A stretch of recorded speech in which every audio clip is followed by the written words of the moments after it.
$30,000 a month. Most people hear that number and think my lifestyle and mindset has to look completely different than back when I was still working a 9 to 5. And while that may be true, the brain rewire happened way before 30K a month, right when I started hitting 10K months consistently. Because once you cross that number, you can't go back to how you used to think even if you wanted to. And this is a good thing, because that new stage in your life unlocks changes in your brain you wouldn't have let yourself even picture before.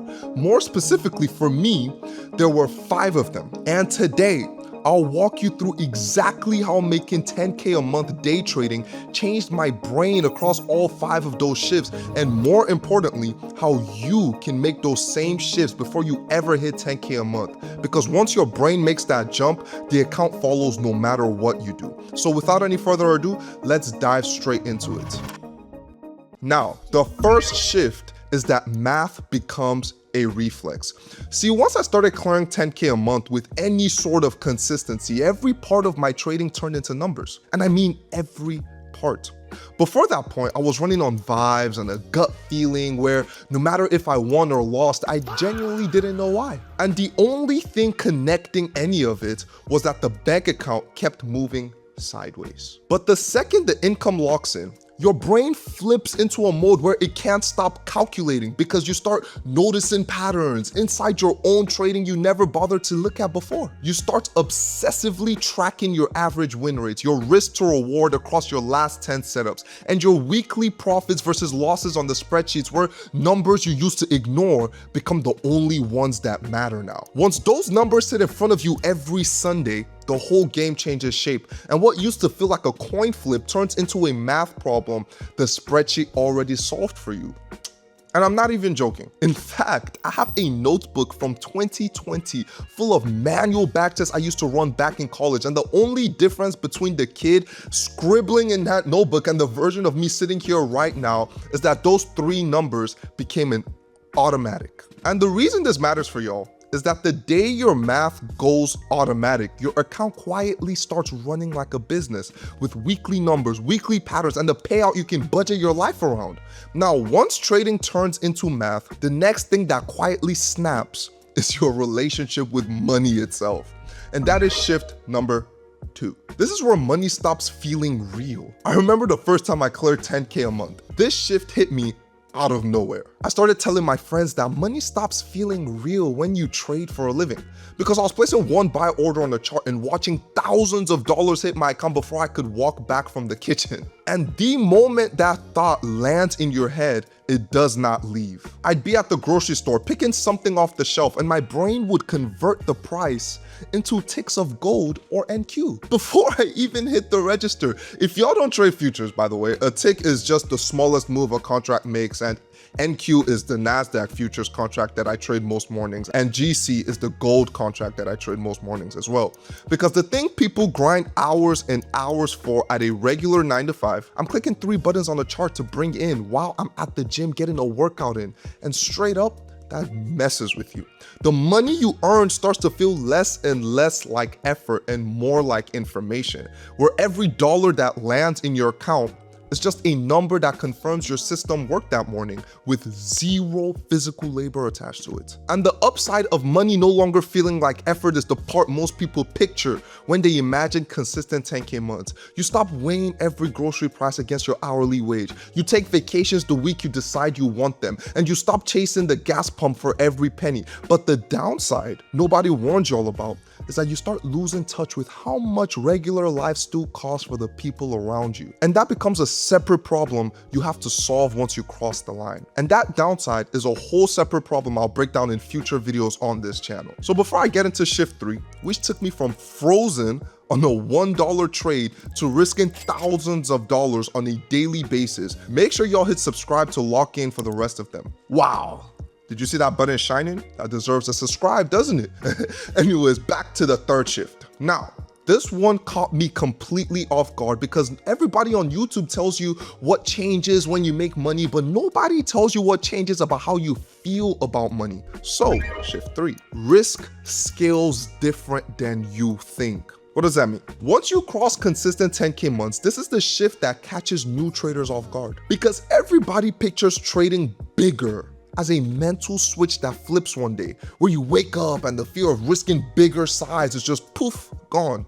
Truth is, that switch does not exist. Risk scales like a slow trickle of water filling a bowl, where 2 months in, you don't notice anything has changed. And 4 months in, you look down and you're sitting comfortably at a size that would have terrified you back in month 1. I was scared to risk a single dollar of my student loan money on SPY calls in college. By the way, SPY calls are basically a bet that the S&P 500 is about to go up. But a few weeks later, it was $2. Then $10, then $100, until one random Tuesday I was risking $1,000 on a single setup. And my hand wasn't shaking on the order ticket anymore, but I could not point to the moment that switched, because there was no switch to point to. What I noticed is every time my account proved my system worked, my nervous system caught up 2 or 3 months later and quietly stopped flinching at that level of risk, which means the only thing standing between y'all and bigger size is taking the same setup over and over and over again inside a system you trust,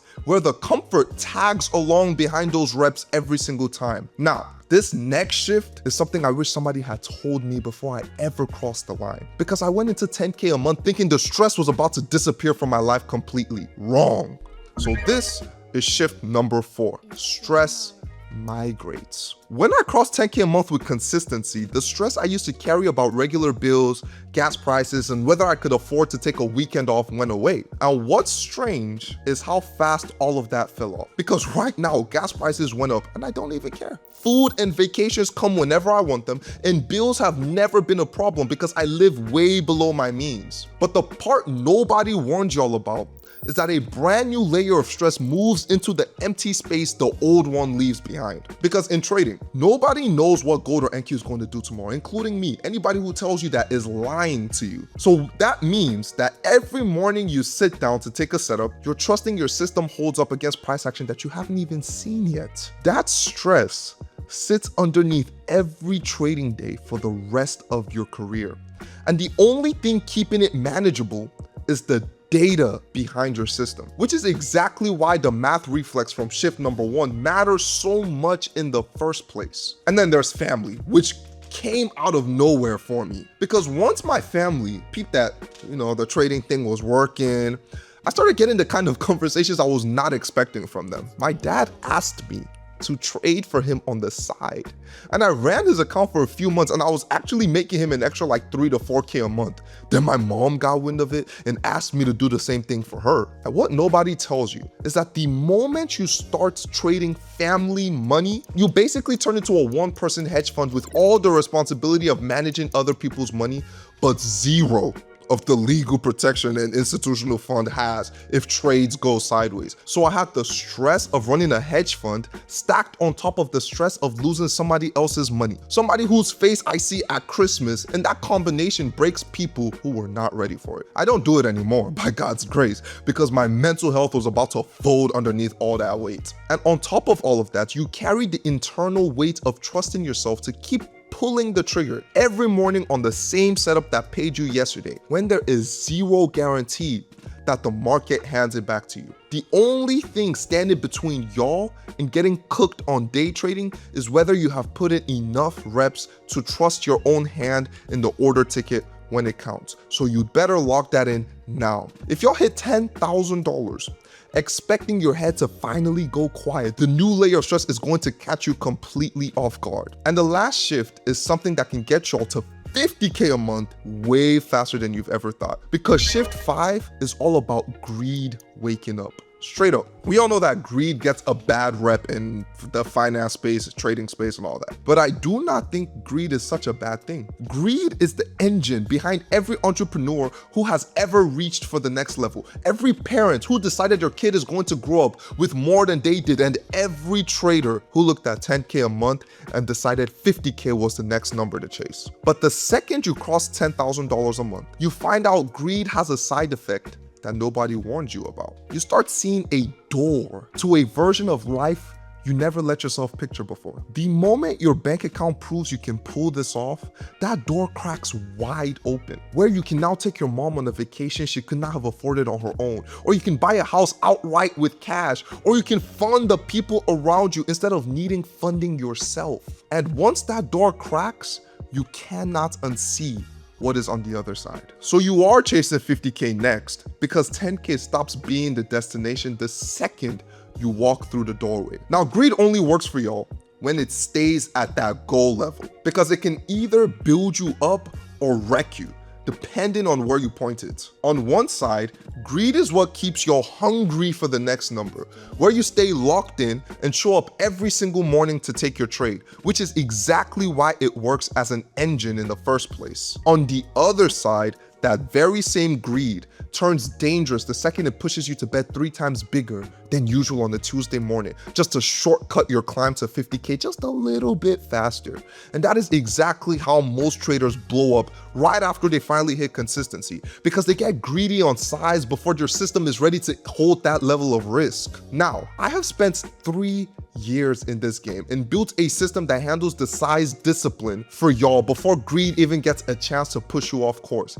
And the best part is that it does not require you to stay hunched over your laptop all day, watching every candle, every spike, hoping to catch the next move before it leaves you behind. In fact, it runs on just 1 setup a day and 1 trade. It's what has been pulling me over $30,000 a month. And if you want to use the same system, then watch this video next, where I broke down the whole system end to end in a video. If you found this video valuable, let me know by dropping a like below, and make sure you subscribe to the channel to not miss any future uploads like this. Seriously, thank you for watching, and I'll see y'all boys in the next one. Peace.